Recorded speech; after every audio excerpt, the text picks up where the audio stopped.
Student, this is Kashif Anis, and in this video beta we are going to solve these MCQs of chapter number 9 in board sheet number 1. अच्छा जी, अब ये भी theoretical chapter भी है, numeric based भी है, आइए देखते हैं. Which of the phenomena produces colors in soap film? अच्छा, soap film के बारे में मैंने बताया था कि दो फिल्म्स होती थी, लाइट रिफ्लेक्ट होती थी, रिफ्रैक्ट होकर वापस आके मिलती थी, तो उसको हम लोग कह देते हैं थिन फिल्म इंटरफेरेंस. लेकिन यहाँ पे खाली इंटरफेरेंस है तो उसको भी टिक कर सकते हैं. EM wave theory was given by Maxwell. Experimental demonstration of wave nature of light व प्रूफ बाय. जो लाइट की वेव नेचर थी बेटा, वो सबसे पहले जो हमारे पास प्रूफ की थी वो किसने की थी? हाइजेंस वेव थ्योरी ने की थी.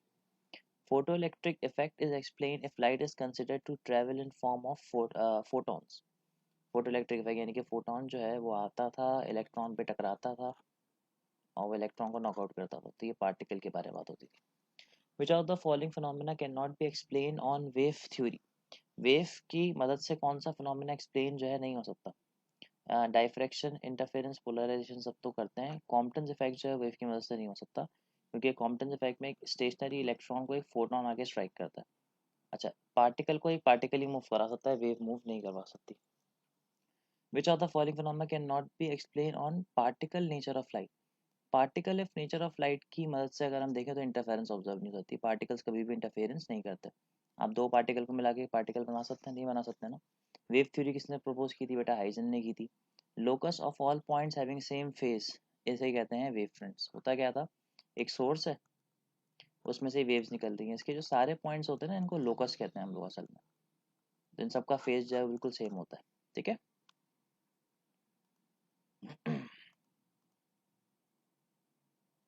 अच्छा जी. A photon of light enters in a block of glass after traveling through a vacuum. The energy of photon on entering the glass will. Energy जो है अप्रोक्सीमेटली सेम रहती है, क्योंकि फ्रीक्वेंसी मेंटेन रहती है हर जगह. जब भी लाइट किसी जगह से किसी जगह पे जाती है तो अपनी वेलोसिटी वेवलेंथ चेंज करती है, लेकिन फ्रीक्वेंसी को मेंटेन रखती है. तो E is equals to H F के अकॉर्डिंग अगर हम देखें तो फ्रीक्वेंसी सेम, तो एनर्जी भी अप्रोक्सीमेटली सेम रहेगी बेटा.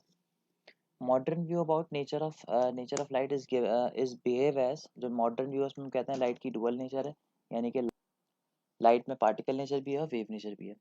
फोटोन का रेस्ट मास जो है 0 होता है. ये आपको तब पता चलेगा जब आप लोग चैप्टर नंबर 17 की वीडियो देखेंगे. Energy of photon is directly proportional to frequency, बात अभी हुई थी. Which of the following demonstrate the light waves are transverse polarisation. तो मैंने लेक्चर में आपको बताया भी था कि पोलराइजेशन में दो परपेंडिकुलर वेव्स जो हैं वो ट्रैवल करती हैं, जो सुपर इम्पोज हो जाती थी, सप्रेस्ड हो जाती थी सॉरी, और ये काम सारा होता था. अच्छा बेटा, जो क्वेश्चन है अगला. Huygens principle tells us that light have a dual nature. Light travels in a straight line. All points on primary wavefront are source of secondary wavefront. ये wavefronts के बारे में याद है, मैंने बताया था primary wavefronts are the origin of secondary wavefronts and so on. The direction in which speed of light is same in all direction is called the medium in which जिसमें speed of light हर जगह same रहे उसे कहते हैं homogeneous medium. The point source of light placed in a homogeneous medium produces a spherical wavefront. Spherical भाई देखें, source जो होती है हर डायरेक्शन में वेव को emit करती है, तो यहाँ से जो वेव निकलेगी वो स्फेरिकली हर डायरेक्शन में फैलेगी. The wave front form at very large distance, ये बात हो चुकी थी. सोर्स से करीब वेव फ्रंट स्फेरिकल होते हैं और दूर जाके वो प्लेन हो जाते हैं. तो बेटा आंसर आ जाएगा प्लेन. ठीक है जी. Huygens principle is applied to locate wave fronts. Explain diffraction locate wave fronts. Huygens principle is applied to, अगर ऑप्शन और गौर से पढ़ें, locate wave fronts. In Young double slit experiment the condition for constructive interference will be. तो बेटा मैंने आपको याद करवाया था, बकाया था. उसमें हम ट्राइंगल बनाते थे, D sine theta is equals to M lambda होती थी कंस्ट्रक्टिव के लिए. सही है जी. Indian double slit experiment the fringe spacing याद है, डेल्टा वाई होती थी, फॉर्मूला था lambda L upon D. Match कर लें कौन सा ऑप्शन जो है काम कर रहा है इसमें. The position of bright fringe in Young double slit. अब देखें, इसी के साथ अगर मैं एम को मल्टीप्लाई कर दूं, यानी कि M lambda L upon D लिख दूं, तो ये ब्राइट की जो है फ्रिंज स्पेसिंग जो बन जाएगी आपके पास. तो M lambda L upon D is the right answer. Sorry, M M lambda L upon D, ये राइट आंसर, ये सही नहीं है. The distance between two consecutive bright fringes और डार्क फ्रिंजेस. फ्रिंज स्पेसिंग कहलाता है दो फ्रिंजेस के दरमियान. Michael's interferometer is an instrument used to measure wavelength of light, normally निकालता है. आखिर में हमने पढ़ा था का फॉर्मूला मैंने बताया था, D is equals to M lambda upon two. तो लेंथ मिरर का डिस्टेंस नंबर ऑफ फ्रिंजेस की मदद से हम वेवलेंथ निकाल सकते हैं. The fringes Michelson interferometer are form due to interference की वजह से होती थी, ऑब्वियस है। Which of the following has greater frequency, ultraviolet की सबसे ज़्यादा फ्रीक्वेंसी होती है क्योंकि सबसे ज़्यादा एनर्जी होती है। 1 डिग्री एंगस्ट्रॉम, एंगस्ट्रॉम के वाले से बात हो चुकी है, ये होता है एक्सपोनेंशियल -10 मीटर, लेकिन अगर उसको सेंटीमीटर में कर दे तो ये हो जाएगा -8 centimetre. This is the right answer. In interference pattern bright fringes are wider, interference में हमेशा सेम विड्थ होती है, तो option C is the right answer. अच्छा जी, आगे जाके देखते हैं। When a beam of white light passes through a prism, it split into different colors. This phenomenon is called dispersion. X ray की जो वेवलेंथ है तकरीबन ऑर्डर में होती है 0.1 एंगस्ट्रॉम के।